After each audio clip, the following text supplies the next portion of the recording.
Everybody to the graduation reception. While I wish this could be in person, it used to be a very festive affair in the Sturgis Commons area, but where we are, we're making it a very festive affair via Zoom. And we're glad that tomorrow we are going to be able to have an in-person graduation. And I give Nikolai a lot of credit here for making this happen. So I want to welcome you all. And I want to welcome guests and family members, and certainly class 15. Our agenda tonight is we'll follow that Dean Hoffpower will present the academic award.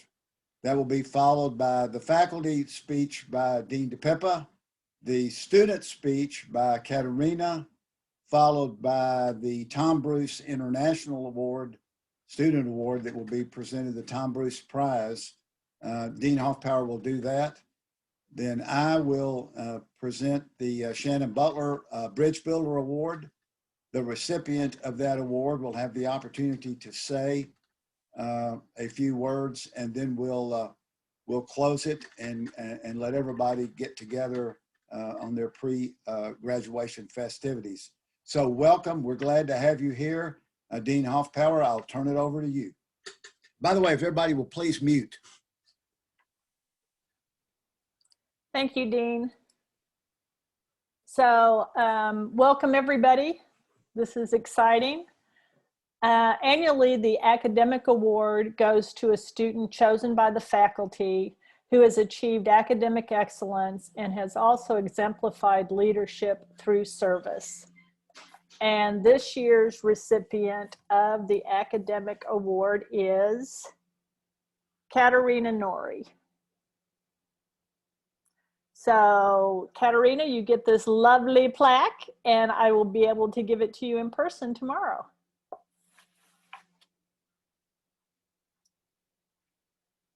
Okay, now Dean DePippa.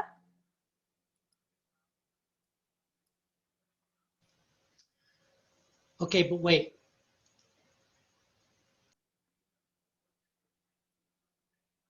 The end of the race.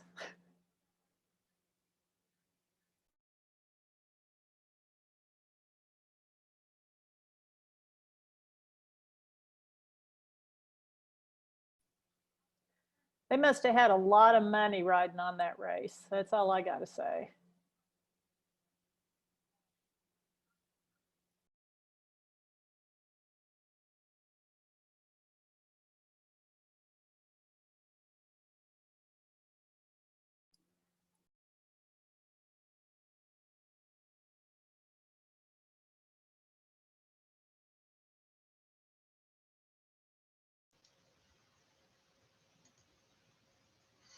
Okay, so one has to have a background appropriate to the conversation. So let me begin by saying to the class, thank you for choosing me to speak to you today. It's truly an honor.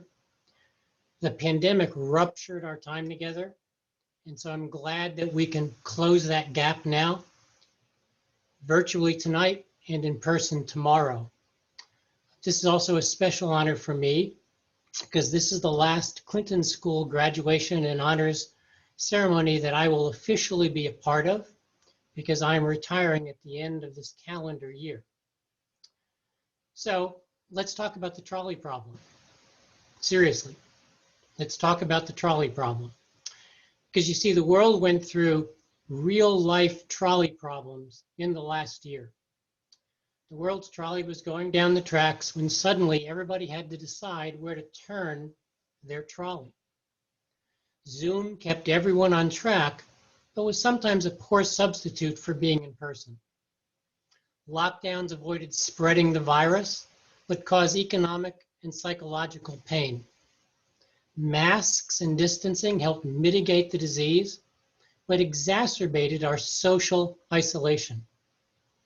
Reopening the economy helped some, but literally killed others. Each of those was a trolley problem. Look at how our different leaders reacted and drove their trolleys. Some grasped the situation immediately and turned the trolley to avoid greater harm. Others refused to turn their trolley and caused untold death and disease, while others simply refused to acknowledge they were even driving, leaving the people on the track to fend for themselves. Now, someday this whole virus thing is going to be behind us, but the pandemic has shown us that our trolleys have design flaws, economic inequality, racial injustice, environmental degradation, lack of universal affordable health care, our refusal to maintain the investment we need in public health, transportation, housing, voting, job security and safety, paid sick leave, and on and on. Because the pandemic has shown us that our trolleys are broken. History will judge us more by how we drive our trolleys now after the pandemic than what we did during it. And that's the pandemic's gift. It has given you your future in public service. Your job, no matter what you choose to do, where you choose to do it, how you choose to do it, or who you work for and with, will be simple. Fix the damn trolley. Albert Schweitzer was a 20th century activist, pacifist, theologian, organist, and medical doctor. The 20th century's Paul Farmer. This quote of his makes this point eloquently. He said, "The purpose of human life is to serve and to show compassion and the will to help others." You see, because in the end, public service is not a plan or a deliverable or an assessment or a logic model or thought experiment involving trolleys or well-crafted definition.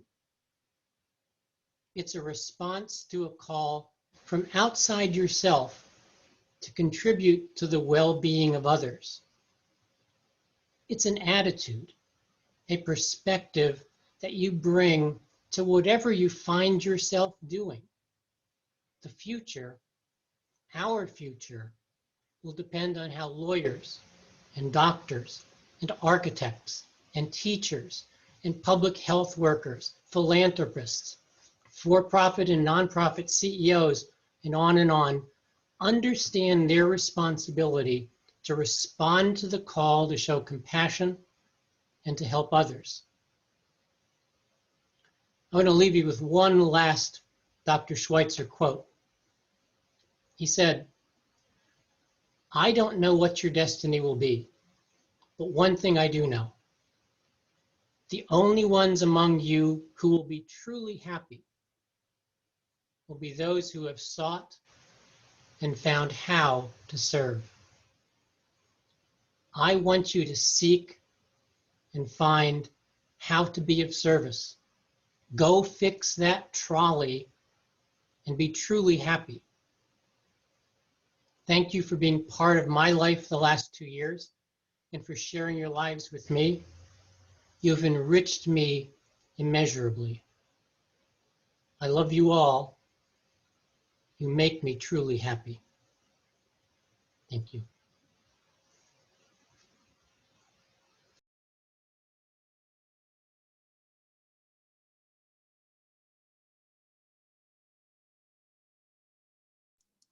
Let's hear from Katerina, please.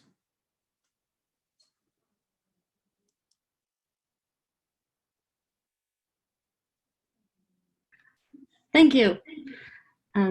I am so honored and so excited to be speaking to you, my class, today.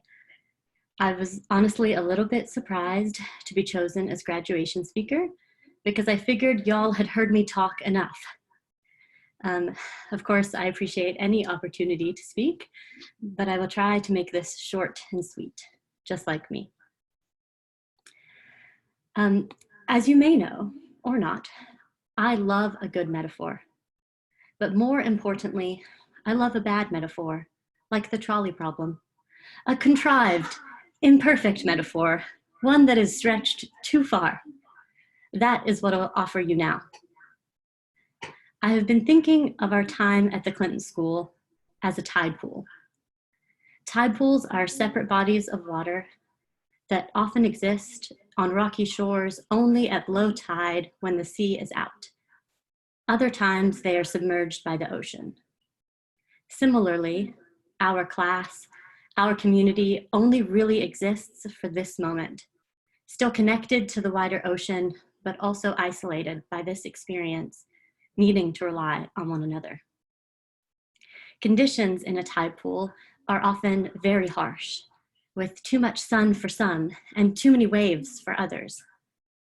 Much like a tide pool dweller who must be hardy and adaptable to survive, we have each shown extraordinary resilience in the face of many challenges, including but not limited to having too many assignments and readings to do in a given day than humanly possible, trying to explain to skeptical family members what exactly a Master of Public Service degree is, and of course, a worldwide pandemic, resulting in an abrupt switch to online classes and having to change our summer project plans last minute, to say the least. This doesn't scratch the surface of the problems some of my classmates deal with as they face continued state-sanctioned violence against their communities. Despite a number of challenges, I feel so grateful and so fortunate to have not only survived, but to have grown and learned beside each of you. Tide pools are really fun to explore if you ever get the chance, partially because they are teeming with many different types of life. Sea urchins, algae, anemones, starfish, clams, mussels. Together, they form their own little ecosystem, reliant on each other.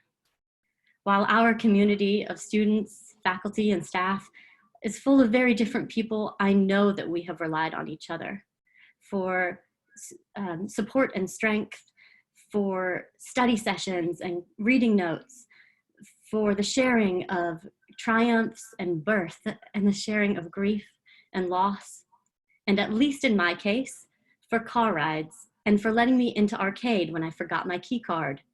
Thank you for that.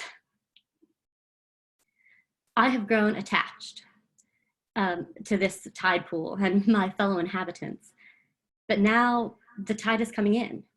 It is time for many of us to return to the ocean, to seek out new tide pools or deep sea communities. While we won't forget what we've learned in this ephemeral community or the people we've met, it will never exist again in the same way. And that is beautiful. I'm so glad to have shared this journey with you, and I can't wait to see how each of you continue to make waves and grow with new communities. My hope is that we all thrive in new waters, that we avoid fishing nets, that we keep supporting one another, and that we will be a tide pool in an ocean of change. See you around. Thank you so much.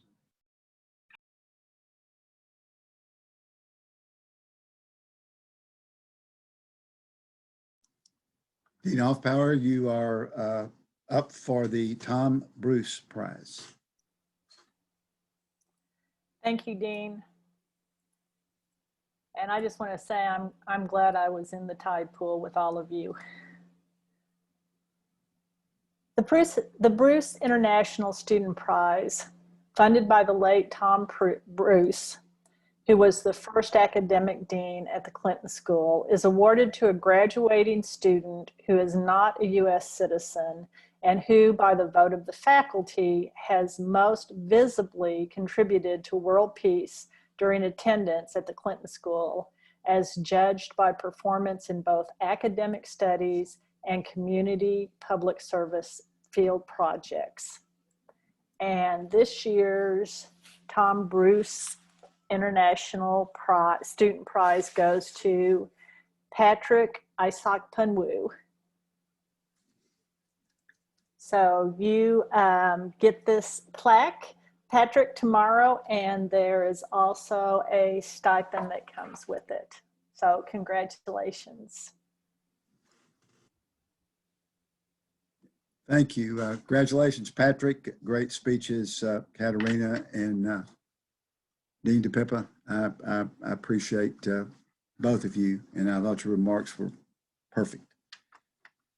When the Clinton School opened in 2004, Shannon Butler at the time was the deputy director of the Clinton Foundation, and she was instrumental in the building of the Clinton School and the entire Clinton Presidential Center.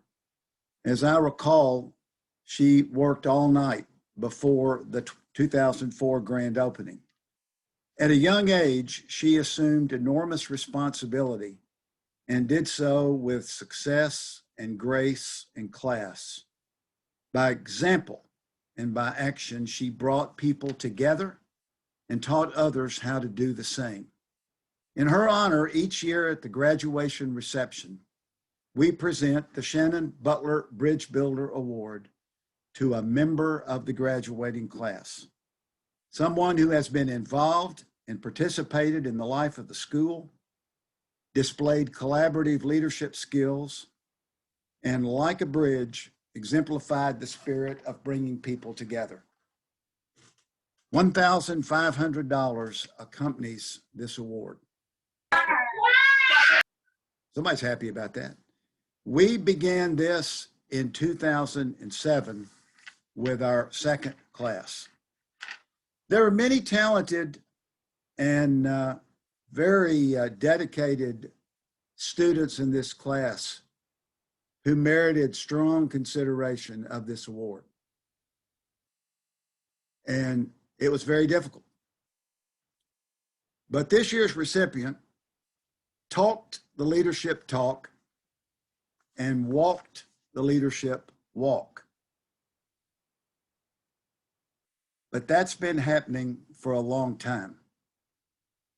As the oldest of five, as an all-state football player at historic Little Rock Central High School, at UAPB, in the Peace Corps in West Africa, and as the Clinton School's student government president. But it was about a year ago when Tim Campbell emerged in the public arena on the streets advocating for justice. I talked with him numerous times as he faced personal threats and challenges. And I want to say a special shout out to his friend Connor Thompson, who was right there with him the entire way. Tim Campbell never wavered. He never wavered. He earned the attention and the respect of officials at the local, county, and state levels. And he made us all very proud. It is my privilege to present the 2021 Shannon Butler Award and $1,500 to Tim Campbell. And Tim, buddy, you can have the floor.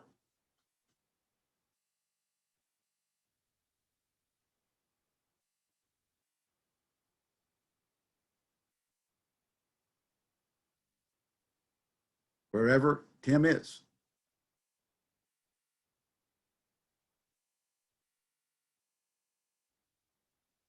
I saw him on earlier. I don't know whether he's still on or not. Yeah, he's there. He's on mute though. Okay.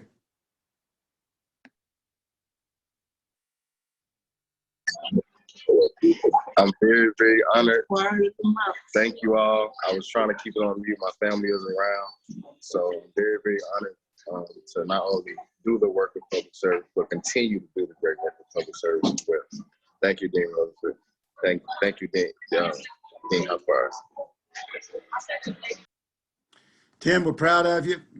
It's well deserving. You represent your class, this whole class.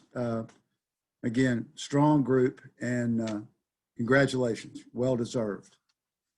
Now, as we bring this to an end, let me remind everybody that because of the weather, we're not going to be outside tomorrow. So we're going to be in the Wally Allen Ballroom of the State House Convention Center. So if you get there by 1:30, that would be great. Also, let me remind you that what we started a dozen years ago was giving at graduation to help a local organization. This year's recipient is the Stew Pot, which serves about 150 meals every day to people in downtown Little Rock. So if you can find it in your heart to give a little bit to the Stew Pot, you can bring it with you to the event tomorrow, or you can send it via mail to Annette Gary at the Clinton School. So with that, let me say we're looking forward to the in-person graduation tomorrow. Remember, we're indoors, so mask required. And we will see you tomorrow. Congratulations to this class. You all have a great time with your family and friends tonight as we get ready to hand you your diplomas tomorrow. So have a wonderful evening. Thank you all. Congratulations to everyone.